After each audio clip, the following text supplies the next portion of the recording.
그래서 위하여 기도해 드렸고, 우리 철야 예배 때도 위하여 기도해 드렸어요. 그렇습니다. 인간은 정말 보잘것없고 비참해요. 사는 것이 고통 그 자체입니다. 그 끝없는 비참함을 어디서부터 이야기해야 되겠습니까? 우리는 우리 인간의 그 보잘것없음과 비참함을 알아야 정말 하나님 앞에 속히 돌이킬 수가 있어요. 욥기서 말씀을 오늘 우리가 읽었습니다. 사람은 고생을 위하여 났으니 불꽃이 위로 날아가는 것 같으니라. 그러니까 사람이 태어나면 고생이 시작된다는 얘기예요. 이미 고생이 시작됐다는 얘기예요.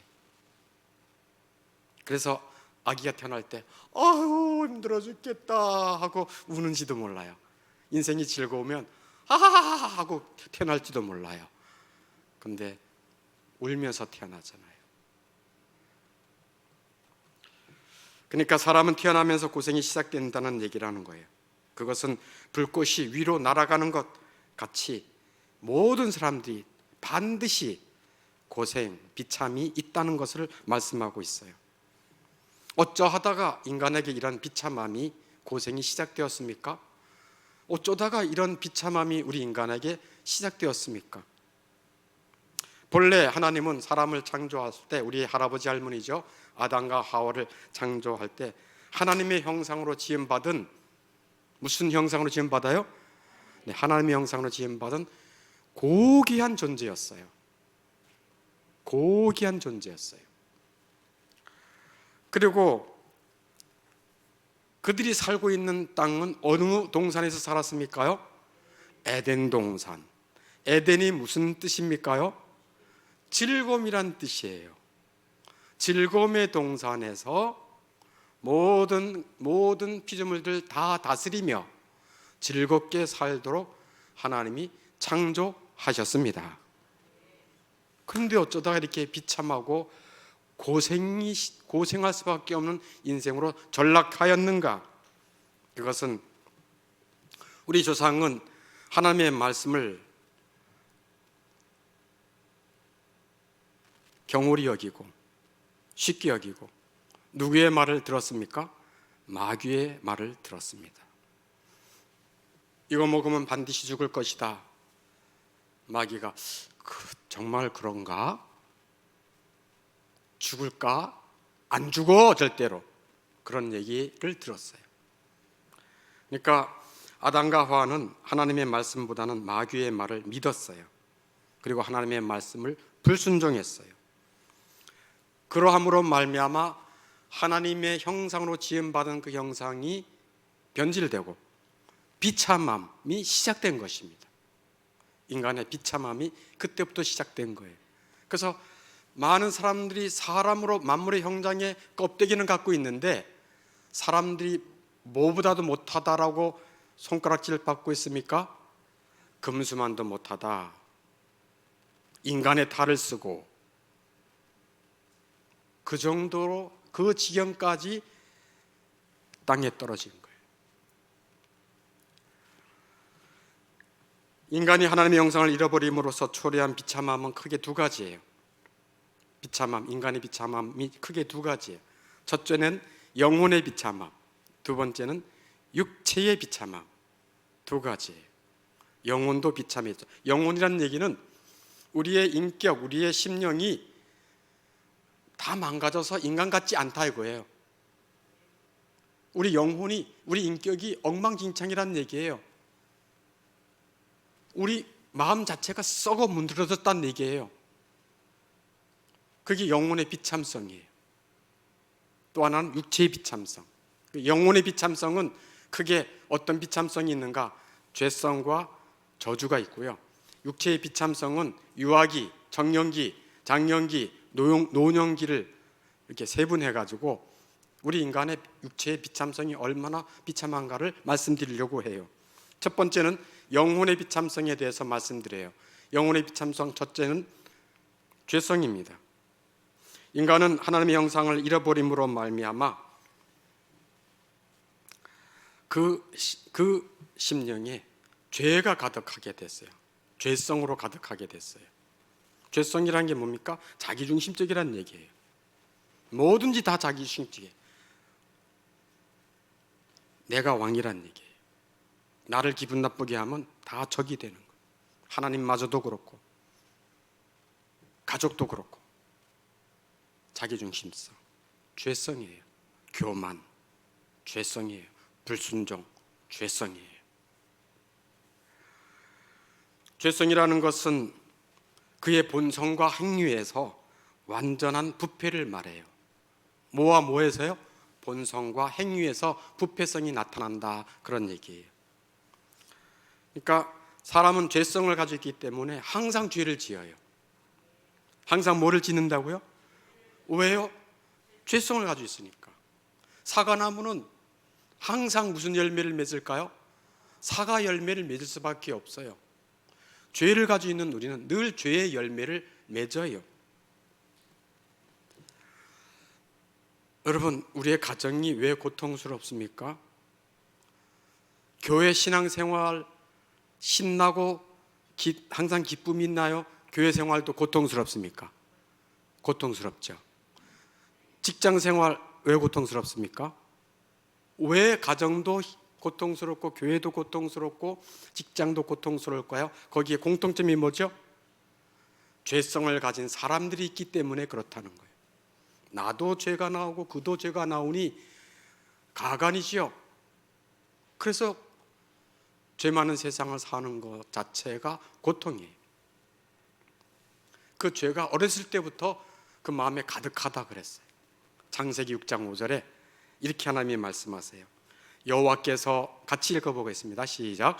여호와께서 사람의 죄악이 세상에 가득함과 그의 마음으로 생각하는 모든 계획이 항상 악할 뿐임을 보시고, 그의 마음으로 생각하는 모든 계획이 항상 악한 죄성으로 덮여져 있다는 것을 누가 보신 거예요? 하나님이 보신 거예요. 사실 하나님은요, 우리의 행위보다는 마음을 주목하십니다. 마음, 네 마음이 어디 있냐? 사람은 그 마음을 몰라봐요. 근데 하나님은 그 마음을 보시고 그 마음이 다 죄성으로 부패함으로 가득 찼구나, 그걸 보신 거예요. 그래서 창세기 6장 5절 이후에 이제 하나님께서 그 죄에 대한 심판을, 노아 심판을 하지요. 노아 홍수 심판을 하지요. 죄성이라는 것은 그 마음에 헛된 것들로 가득 차 있어요. 그래서 에베소서 4장 17절에 그 마음에 험한 것을 행함같이 행하지 말라라고, 험한 것을, 세상에 험한 것을 쫓게 돼 있어요. 뭐가? 이 죄성을 가진 사람들의 특성이. 그래서 혹시 이제 하나님의 은혜를 입고 그 영혼이 이제 거듭났어, 새롭게 그 심령이 새롭게 되었다 할지라도 육체를 가지고 있는 동안에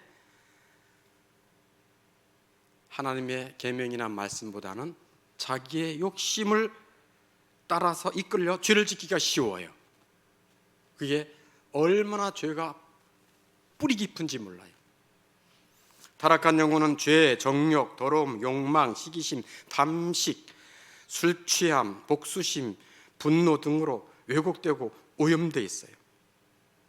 그래서 그 영혼은 부패되어 있어, 죄성으로 부패되어 있어가지고 하나님의 형상을 잃어버리고 누구의 형상이 나타나죠? 그러면 마귀의 형상이 나타나는 거예요. 마귀의 형상. 미워하고 증오하고 속이고 탐욕을 부리고 교만하고 자기만을 앞장세우고 헛된 것을 추구하고 정욕적이며 세상적이며 마귀적이다 라고 야고보 사도가 말했던 것처럼 정욕적이며 세상적이고 마귀적으로 변하는 거죠. 그러므로 이 죄성을 가지고 있는 사람이 이 죄에서 구원받지 않고는 그 비참함에서 헤어나올 수가 없어요. 하나님의 은혜로 예수 그리스도의 구속의 은총으로 하나님은 구원하기를 기뻐하십니다. 그래서 구원받고 거듭난, 즉 하나님의 형상으로 이제 이렇게 새롭게 태어난 그 형상을 하나님은 교회 안에서, 어디서요? 교회 안에서 하나님의 형상으로 성장해 나가게, 즉 양육을 통해서 하나님의 형상으로 성장해 나가도록 하시는 게 하나님의 뜻이에요. 그게 거룩이에요. 거룩. 하나님을 닮아가는 것. 물론 이 땅에서는 완전한 거룩은 없어요. 이 땅에서는 어느 정도까지는 돼요. 그러나 늘 부족해요. 온전함을 서로 요구할 수가 없어요. 온전함은 어디에서 이루어진다? 그 나라에서. 이 나라에서는 부족하지만 점점 그래도 하나님께서 그리스도의 형상으로 이끌어 주십니다. 갈라디아서 4장 19절에 사도 바울이 그 하나님의 비밀을 알고 이렇게 말하죠. 같이 한번 읽어보겠습니다. 나의 자녀들아, 너희 속에 그리스도의 형상을 이루기까지 다시 너희를 위하여 해산하는 수고를 하노니. 아멘. 예수를 믿고 거듭난 영혼을 하나님께서는 그리스도의 형상, 즉 하나님의 형상으로 세우기까지 해산하는 수고, 굉장한 사랑의 수고와 애를 쓴다는 거예요. 하나님께서 누구를 통해서? 주의 종들을 통해서. 아멘입니까? 네. 여러분 다 어머니들은 기억하시죠? 여러분 어머니들 자녀 낳고 나서 애를 낳고 나서 그때부터 시작이잖아요. 애 낳았어. 그럼 어떻게 해야 돼요? 잘 기르기 위해서 얼마나 힘듭니까? 밤낮으로 자지 못하고, 잘 못 먹으면 잘 못 먹어서 걱정이고, 배탈 나면 배탈 나서 걱정이고, 아프면 아파서 걱정이고, 학교를 가면 공부를 잘 할까 못할까 걱정이고, 친구들한테 왕따 안 당할까, 가서 욕은 안 할까, 별별 걱정이 다 많아서 항상 자기 자녀를 양육할 때 어마어마한 수고를 감내하는 것이 엄마 아버지예요. 영적인 생명도 마찬가지예요. 자, 그러니 영혼의 비참성, 첫째, 뭐가 비참하다고요? 죄성이에요. 죄를 가지고 있는 것 자체가 비참함입니다. 그 죄를 갖고 있는 가정에서 함께 사는 것 자체가 고통이고 힘든 일입니다. 괜히 힘든 게 아니에요. 그 다음에 영혼의 비참성 두 번째는 뭘까? 저주예요. 그 영혼이 저주에 빠지는 거예요. 우리 영혼. 여러분 이런 사실을 잘 몰랐죠? 이 성경의 진리를 통해서 확실하게 오늘 알 수 있기를 바랍니다. 영혼의 비참성이 뭐라고요? 두 번째는 저주받은 영혼이라니까요. 그냥 그 죄성을 가지고 살면 영원한 저주에 빠지는 거예요. 육체가 고난과 죽음의 고통을 받듯이 영혼도 저주를 받았어요. 그래서 모든 영혼은, 죄성을 가진 영혼은 파멸과 불행과 모든 저주를 받아 마땅해요. 로마서 2장 5절에 이런 말씀을 합니다. 같이 한번 읽겠습니다. 다만 내 고집과 회개하지 아니한 마음을 따라 진노의 날 곧 하나님의 의로우신 심판이 나타나는 그날에 이 말 진노를 내게 쌓는도다. 아멘. 고집, 회개치 아니하는 마음, 이 다 죄성의 마음이거든요.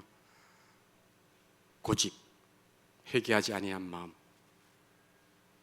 그러나 은혜 받은 영혼은 너무 회개를 잘해요. 눈물로 회개해요. 맞아요, 내가 그렇게 부족해요. 맞아요, 내가 잘못했어요. 맞아요, 난 날마다 죄를 져요. 맞아요, 나는 너무 허물이 많아요. 맞아요, 당신이 말한 지적이 다 나 맞아요. 시인하면서 회개하는 거. 하나님, 저 이런 잔데도 하나님 저를 구원하시기 위해 하나님 예수님 보내주셨죠. 너무 감사해요. 이 은혜를 어떻게 감당해요? 그래서 눈물로 회개하고, 그래서 하나님을 믿고 거듭난 영혼의 특징은 세 가지예요. 이사야서 66장 2절에 있는 대로 마음이 가난하고, 첫 번째.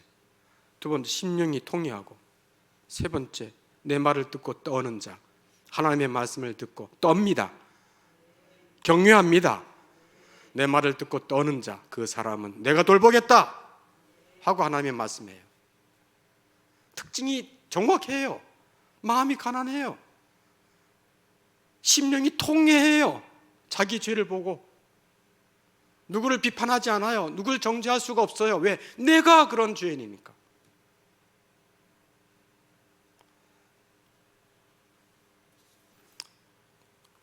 그래서 영혼의 비참성은 죄성과 저주받을 영혼이에요. 죄를 지은 인간은 죄책감 때문에 하나님께 나아가 그분을 섬길 수가 없어요. 그냥 마귀와 정욕의 노예가 되어버리고 말았어요. 마귀와 뭐의 노예가 되어버렸다고요? 마귀와 정욕의 노예가 되어버리고 말았어요. 자기 육체의 욕심을 따라 사는 자가 되어버리고 말았어요. 에베소서 2장 2절에 보니까 마귀의 종로로 단다는 것을 이렇게 말하고 있어요. 같이 한번 읽겠습니다. 그때 너희는 그 가운데서 행하여 이 세상 풍조를 따르고 공중의 권세 잡은 자를 따랐으니 곧 지금 불순종의 아들들 가운데서 역사하는 영이라. 네, 불순종의 아들들 가운데 역사하는 영, 마귀의 노예로 살았다. 그리고 2장 3절에서는 너가 육체의 욕심을 따라 지내며 육체와 마음에 원하는 것을 하지 않았냐 하고 2장 3절에서는 말하고 있어요. 그러니까 결국 죄성을 가진 인생은 마귀의 노예, 자기 육체의 욕심의 노예로 살아가다가 영원한 저주에 빠지는 거죠. 그게 우리 죄를 지은 인생의 비참성이에요. 그 영혼의 비참성, 영혼의 비참성. 자, 그러면은 지금까지 영혼의 비참성, 죄성을 가지고 있다. 저주받은 영혼이다. 그러면 육체의 비참성은 어떨까요? 하나님의 형상으로 지음받은 영혼이 타락하여, 즉 불순종하여 그것을 다 잃어버린 비참성이 뭐냐 이거예요. 육체의 비참성을 이제 유아기, 그 다음에 청년기, 장년기, 노년기 이렇게 세 분에서 말씀하도록 하겠습니다. 첫 번째 유아기. 유아기의 인간은 사람의 형태만 있을 뿐 말도 못하고 자의식도 뚜렷하지 못한, 내가 누구지? 뭐 이런 자의식도 뚜렷하지 못한 무력한 존재로 유아기를 보내요. 단지 자기의 의사표현은 뭘로 하죠? 울음으로만 해요. 아파, 엄마 아파, 엄마 나 똥 쌌어, 나 오줌 싸가지고 축축해, 아우 기분이 이상해.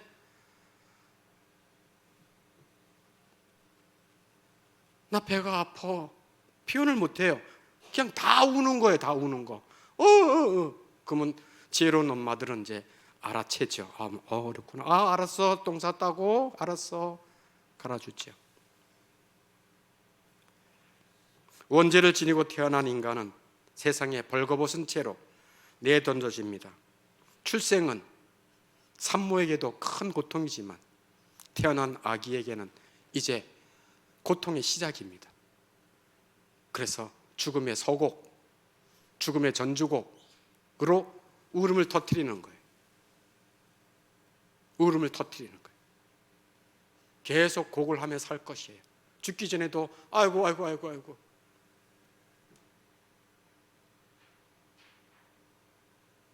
제가 저 방하고 제 어머니 방하고 같이 붙어 있는데 새벽에 제가 일찍 일어나요. 무슨 소리만 들리는 줄 아세요? 곡하는 소리 들려요. 아이고.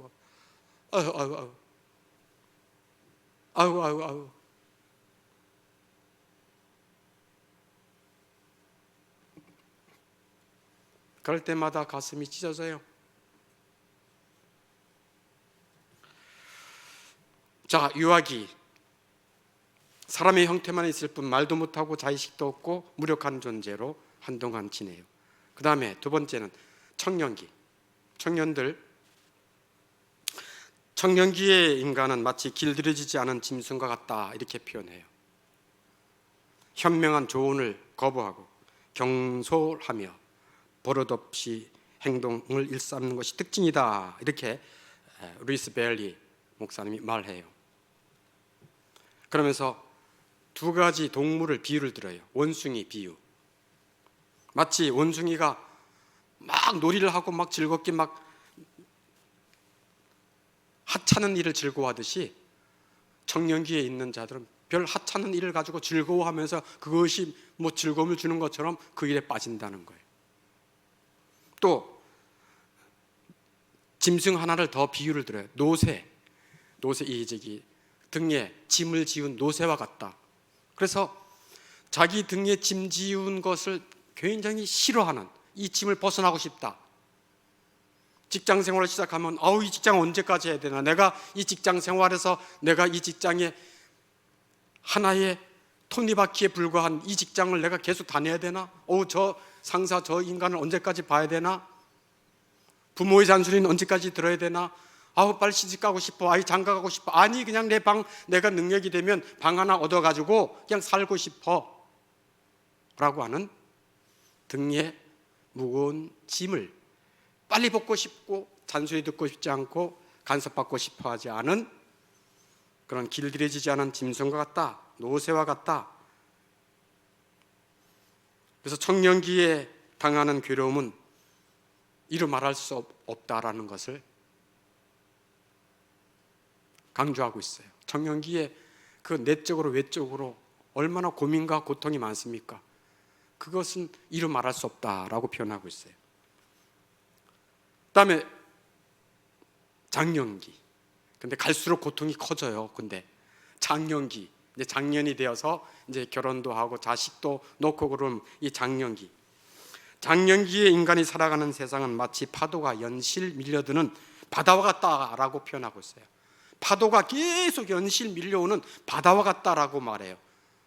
어떤 기가요? 장년기가. 인생은 파도가 한번 밀려들고 뒤에서 더 거센 파도가 계속 밀려드는 바다와 다를 바 없다, 이렇게 표현해요. 세상에 발을 들여놓는 순간 구름대와 같은 불행이 덮친다.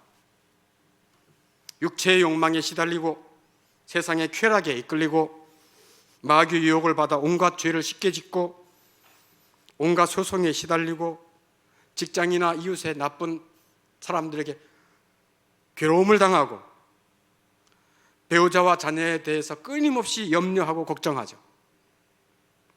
한편으로는 고달파하고 다른 한편으로는 그래도 성공하고 싶은 애절한 마음을 놓치고 싶지 않은 거예요. 집에 오면 온갖 걱정 근심이 가득하고 밖에 나가면 뼈가 휘도록 일해야 되고 교회에도 여러 가지 이단 사이비들이 활개를 치고 그뿐 아니지요. 세상은 욕심 없이 단순하게 살아가고 또 이 세상의 가치대로 살지 않는 사람들을 조롱하는 세상이고 진리의 말씀을 불신하고 악이 활개를 치고 선한 일이 도리어 수치를 당할 수 있는 그런 세상이에요. 인간에게 일어날 수 있는 온갖 불행, 즉 비탄, 탄식, 질병, 불명예, 재난 등이 일일이 다 나열할 수 없을 정도로 장년기에 다 일어나는 거예요. 탄식과 질병, 특별히 질병 같은 거는 내가 아프고 내가 좀 나면 배우자가 아프고 배우자가 좀 나면 자녀가 아프고 돌아가면서 번갈아 가면서 여기저기 아파서 살아가는 것이 너무 힘든 거예요. 이런 것들을 장년기에 통과해야 하니 늘 피곤하고 늘 힘들다. 이게 장년기예요. 늘 피곤하고 늘 힘들다. 이게 장년기예요.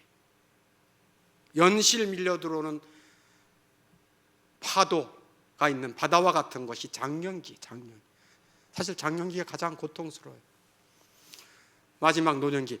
그러면 노년기면 괜찮은가? 그렇지가 않아요. 또 한마디로 노년기는 인생의 모든 불행을 한데 담은 그릇과 같아요. 노년기는 인생의 모든 불행을 다 주섬주섬 담아 놓은 한 그릇 같아요. 다 몰려 있어요. 언제? 노년기에.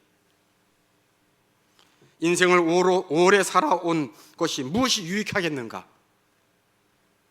머리는 벗겨져서 대머리가 되고 여자는 멸시시 빠지고 윤기는 없어지고 망령이 들고 얼굴은 쭈글쭈글해지고 치아는 다 썩어 몇 개가 없고 숨소리는 거칠지요. 말과 행동이 퉁명스럽고 온몸에 윤기는 다 빠져버리고 눈은 어둡고 귀는 잘 안 들려서 뭐라고 처음에는 돋보기로 그를 보려고 하지만 나중에는 그 돋보기조차도 그를 보지 못해요.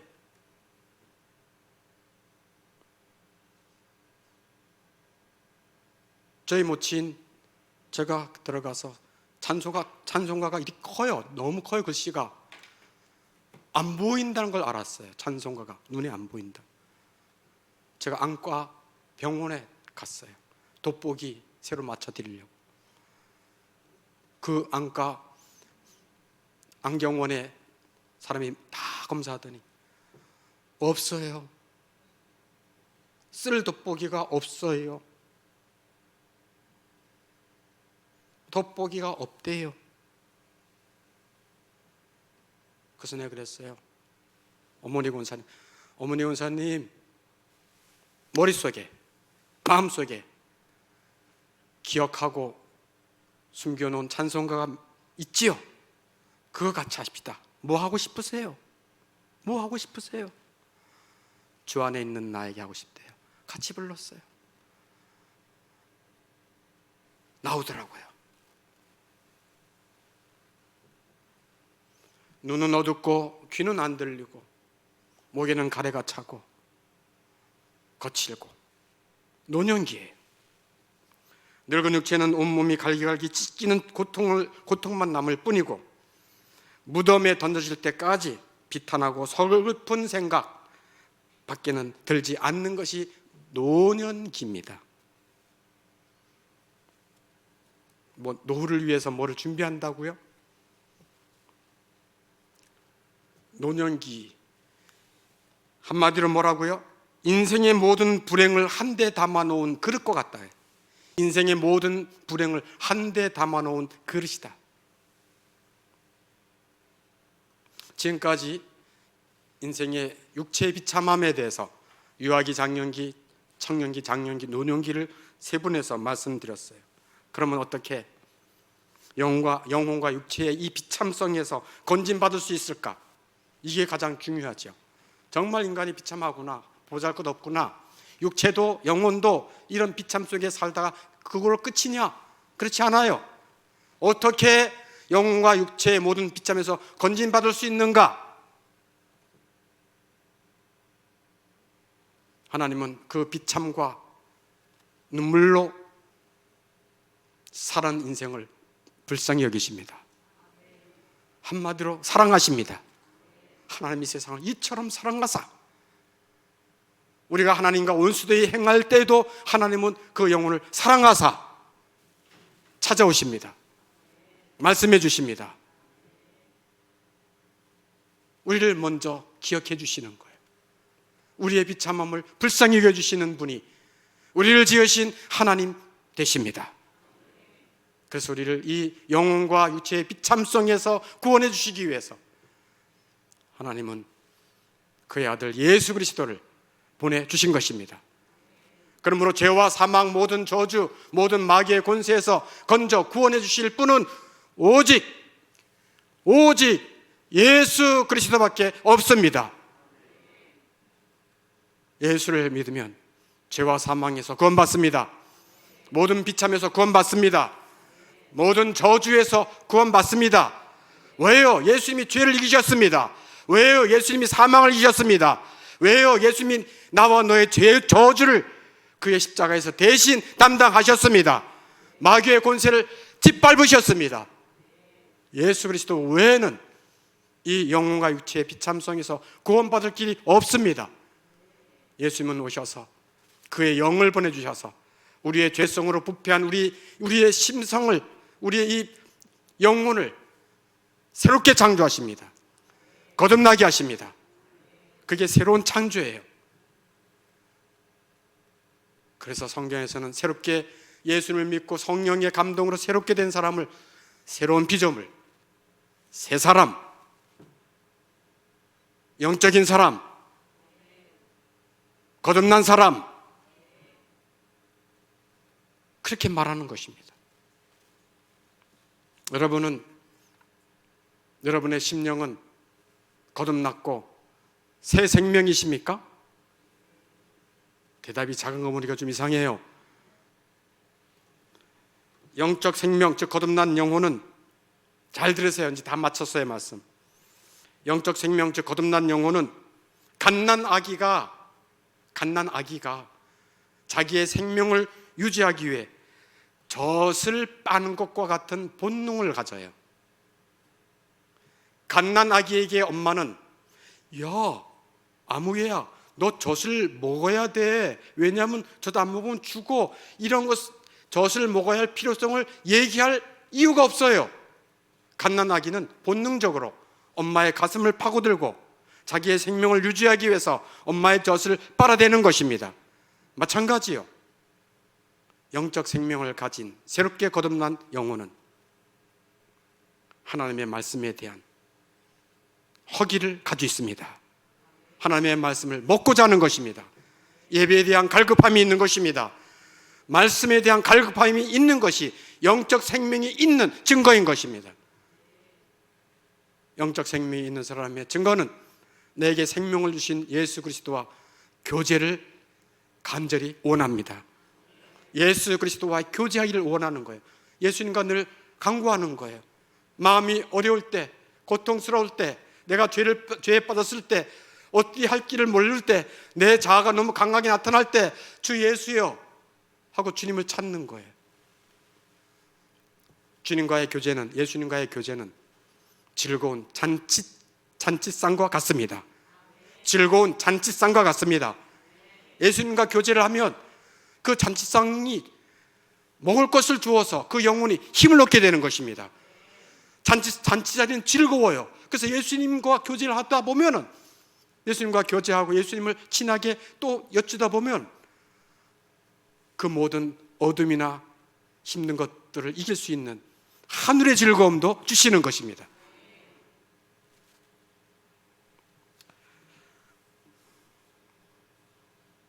하나님 우리 아버지와 주 예수 그리스도와 성령 하나님의 은혜가 여러분의 육체와 여러분의 영혼에